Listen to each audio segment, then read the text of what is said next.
Larry Aaron had his whole life ahead of him, a 19-year-old college football player from Howard County. He was shot at a crowded New Year's Eve party and died a month later. This morning, Vic Carter speaks with Larry's parents about their heartbreaking loss and their message for their son's killer, who remains on the loose. January 1st, 2018. Just as the new year begins, a party in Anne Arundel County takes a terrifying turn when gunfire erupts. 19-year-old Marshall University football player and Columbia native Larry Aaron shields his girlfriend from harm and is shot in the back. I've never seen a young man be at a place for such a short period of time and affect a football team like your son did. Larry is rushed to shock trauma, where he survives but is paralyzed from the waist down. 1 month later, an emotional Larry attends a basketball game in his honor at his high school, Oakland Mills. But tragedy strikes again, and just weeks later, Larry dies from complications from his gunshot wound. His parents, Larry Sr. and Melissa, speak with WJZ about their devastating loss, as their son's killer remains on the loose. Can you describe at all what it was like when you realized that he was not going to survive? Talking about that part is very hard to, as I guess a parent would know that, man, he was 19 years old, man. He had a lot of life to give, He's a great kid, great. And then, this was something like this to happen to him. Months after the shooting, still no arrests, still no answers. Police say no one will talk. What would you say to the young man or persons who were responsible for what occurred that night? I just hope that this individual would turn himself in.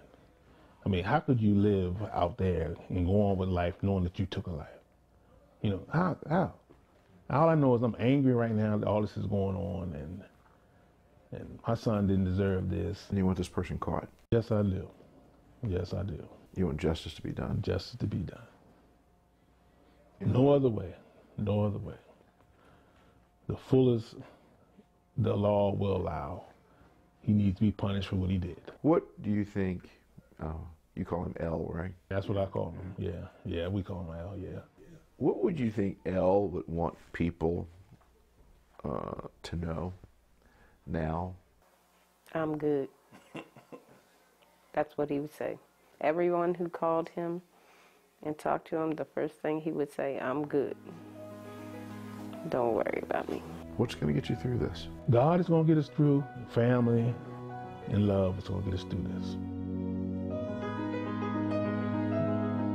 Larry Aaron, this young man with so much promise, and his family, and it's just such a sad story. Absolutely. I mean, first of all, this is one of the most beautiful families I've ever seen.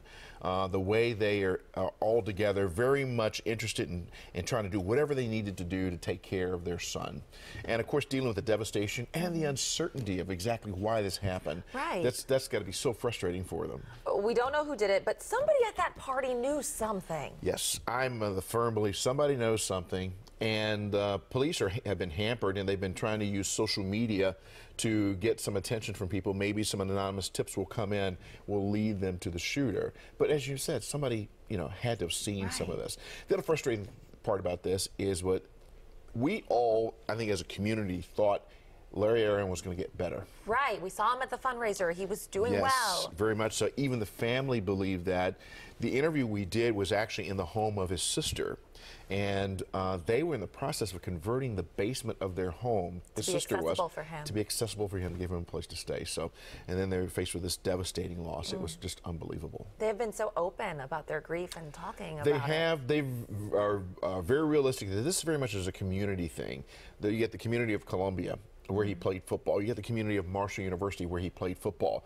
The coaches, the team players, his teachers, all these people just included him as like part of their family. And so this was very much a community thing. The family recognized that, and as a result, they were very open and talked very candidly about what was going on. It's a tragedy. All we can do is hope that somebody knows something and comes forward and police have a break in the case. And if you do know something, please call Anne Arundel County Police. Vic, thank you so much for My this pleasure. update.